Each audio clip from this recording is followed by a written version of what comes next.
बिस्मिल्लाहिर्रहमानिर्रहीम। सामीन और नाजरीन, आज हम जिस चुभते हुए मौजू पर गुफ्तगू करने जा रहे हैं वो ये है कि हमारा क्या हाल है। हम अपने मुल्क को देखें, अपने मुल्क के जुमला पहलुओं को देखें। सियासी पहलू है, तालीमी पहलू है, मुआशी पहलू है, अदालती पहलू है, मुआशरती पहलू है, समाजियात के और मुख्तलिफ पहलू हैं। हम कहाँ खड़े हैं, हमारे अवाम क्या कर रहे हैं, हमारे हुक्मरान क्या कर रहे हैं, हमारे उलमा क्या कर रहे हैं, हमारे मशाइख क्या कर रहे हैं, हमारे मुख्तलिफ मकातब फ़िक्र क्या कर रहे हैं, हमारे सूबे क्या कर रहे हैं, हमारी इस मुल्क को चलाने वाली फोर्सेस, खा वो फोर्सेस जो है वो आर्म्ड हैं या अनआर्म्ड हैं, जो भी फोर्सेस हैं वो क्या कर रहे हैं और मुल्क किस तरफ ले जा रहे हैं। छोटी छोटी चीज़ें आप देखें अगर, तो मुल्क डूब तकरीबन मुल्क का कहते हैं कि अगर 30 से 35% हिस्सा मुतासर है और अगर 2 करोड़ से ज़्यादा लोग मुतासर हैं और 40 लाख से ज़्यादा घर तबाह हो गए, बर्बाद हो गए, मुतासर हो गए। और हमारे जो है वो जो इस मुल्क के हाकिम तबकात हैं, अपोजिशन में हैं या हुकूमत में हैं, अपोजिशन को बड़े बड़े जलसे करने से फुर्सत नहीं है और हुकूमत जो है वो अपने आकाओं की रस्म तदफीन व तजहीज़ व तकफ़ीन के लिए इंग्लिस्तान में जाकर मौजूद है और वहाँ पर वो उन शैतानों, उन दुश्मनों के साथ बाहम बगलगीर हैं जो सदियों से न सिर्फ हमारे दुश्मन हैं बल्कि हमें इस हालत तक पहुँचाने में सबसे बड़ा किरदार भी उन्हीं की साजिशों का है। अगरचे अपनों की रेशा दवानियाँ और अपनों की गद्दारियाँ और मीर जाफ़र और मीर सादिक का किरदार उस वक्त से लेकर आज तक चल रहा है, लेकिन इस सब के बावजूद जो अपने हुक्मरान हैं, जो अपना ऐसा तबका है जो लोगों के लिए रहनुमाई का बायस बन सकता है। हुक्मरान सियासतदान तो ये काम कर रहे हैं, उनकी फैक्ट्रीज से मालदारों की और उनके पीछे जो ताकतें हैं उनकी फैक्ट्रियों से टेंट बरामद हो रहे हैं, मच्छरदानियाँ बरामद हो रही हैं, अद्वियात, पैनाडोल जो है वो अपने फैक्ट्रीज के अंदर स्टोर करके मुल्क में महंगाई कर रहे। कितनी घटिया तरीन मखलूक हम पर मुसल्लत कर दी गई है, उसकी बुनियादी वजह भी हम ही हैं। और इस हदीस का ये दूसरा रुख भी हमारे सामने मौजूद होना चाहिए कि इसकी भी बुनियादी वजह हम हैं कि हम ऐसे ही लोगों को अपना लीडर मानते हैं। और नबी करीम सल्लल्लाहु अलैहि वसल्लम की हदीस पाक भी है कि एक वक्त ऐसा आएगा मेरी उम्मत में जब ऐसे लोगों की इज्जत होगी और ऐसे लोगों को रहनुमा माना जाएगा। अब ये एक पहलू है। दूसरा पहलू हमारे उम्मत के उलमा और मशाइख, उलमा और मशाइख एक काबिल कदर तबका है और दीनी जमातें, दीनी इज्तिमाइयतें जितनी भी हैं, कम व बेश उनके आमाल में कमी है या बेहतरी है या नक्स है, जो भी है वो कहीं ना कहीं जो काम कर रहे हैं, मैं उनके उन सारे कामों की तरफ हम नहीं जाते, लेकिन उनका ओवरऑल आप जो है वो क्या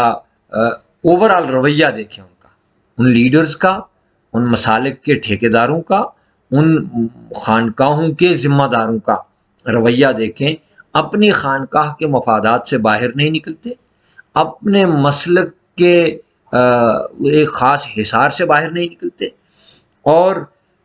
उस अपनी जो बनाई हुई उनकी नज़रियाती सरहदें हैं उनसे बाहर निकलकर उम्मत मुस्लिमा के लिए, मिल्लत इस्लामिया पाकिस्तान के लिए सोचने की तरफ नहीं जा रहे। अब ये कौन करेगा? आज से कई अरसा पहले कश्फुल महजूब में अली बिन उस्मान अल हुजवेरी रहमतुल्लाह ताला अलैह अल मारूफ दाता साहब, उन्होंने अपनी किताब में इसकी तरफ इशारा किया था कि जब उलमा ख़राब हो जाएँ तो उम्मत की इबादतों से असर ख़त्म हो जाता है, जब मशाइख ख़राब हो जाएँ, उम्मत के अखलाक ख़राब हो जाते हैं, और जब हुक्मरान ख़राब हो जाएँ तो उम्मत की मईशत तबाह हो जाती है। ये उन्होंने आज से 1100-1200 साल पहले ये बात लिखी थी, और आज हमारे सामने वो नक्शा मिनवान मौजूद है कि इस नक्शे को हमारे सामने उन्होंने बिल्कुल वाह करके रख दिया है कि आज हमारी यही हालत है। और उलमा और मशाइख ओहदों पर लड़ते हैं, और एक दूसरे को, अभी जो चंद दिन पहले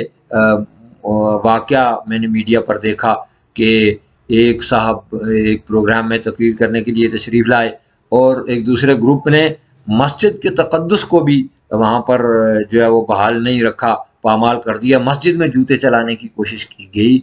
और ये इस किस्म की हरकतों पर हमें दूसरी तरफ उम्मत डूब रही है, सिसक रही है, बिलक रही है। हमारे एक साथी हैं, वो सिंध में मौजूद हैं, मोहतरम शबीर साहब, तो वो ये उनको मैंने मैसेजेस किए, उन्होंने मुझे बताया कि सजाद भाई यहाँ किसी तकरीर की ज़रूरत नहीं है, यहाँ किसी तबलीग की ज़रूरत नहीं है, यहाँ इन लोगों को आज सिर्फ खाने की ज़रूरत है, आज सिर्फ पहनने के लिए कपड़े की ज़रूरत है। अगर इनको ये मिल जाए तो जो इनको देगा ये उसकी बात सुनने के लिए तैयार हो जाएंगे। लेकिन हम आज भी तकरीरों के ज़ोम में हैं, और उनको ये बात हम तकरीरों के ज़रिए, जलसों के ज़रिए, गवर्नमेंट और अपोजिशन, पीपल्स पार्टी, नून लीग, पीटीआई, जेयूआई, फे, और ये सारा ड्रामा हमने फिर एक दफ़ा रचाया हुआ है। अगर हम दीन के उस हकीकी पैगाम की तरफ ना आए, और जो बिल्कुल रीसेंट वाक़या ट्रांसजेंडर के हवाले से जिस कानून पर मुल्क में बड़ी ले-दे हो रही है, और उलमा अपने अपने ख़यालात का इज़हार कर रहे हैं, अगर उसमें कोई सुकम है तो हुकूमत उसको ठीक करे। उस पर जो है वो बहुत ज़्यादा दबाव देने की क्या ज़रूरत है कि हम इस तरह करें। अगर नज़रियाती कौंसल और शरीयत अपीलेट बेंच जो है वो सुप्रीम कोर्ट पाकिस्तान का, और कमेटीज़ जो बनेंगी, अगर वो कहती हैं इसमें ये सुकम है, तो जैसा कि मुफ्ती मुनीबुर रहमान साहब ने, मौलाना फजलुर रहमान ने, और सेनेटर मुश्ताक साहब ने इस पर जानदार किरदार अदा किया, इन लोगों ने, अगर हम इस तरफ भी उस बुराई की तरफ जा रहे हैं और अल्लाह के अज़ाब को दावत दे रहे हैं, तो यकीनन ये अल्लाह का खौफ हमें आना चाहिए कि हम मुल्क को किस तरफ ले जा रहे हैं, और कुव्वतें क्या सोच रही हैं कि इस मुल्क को हम किस तरफ लेकर जा रहे हैं। अल्लाह ताला से दुआ है कि हमें इन बातों को सोचने समझने की तौफीक अता फरमाए। हमारी फ़ौज को, हमारे हुक्मरानों को, हमारी एजेंसीज़ को, हमारे दीनी तबकात को, हमारे मशाइख को, हमारे सियासतदानों को, हमारी अपोजिशन को, ये सारे ज़ाहिर है हमारे मुल्क के हैं। ये मुल्क एक गुलदस्ता है, और ये सारे उसके फूल हैं,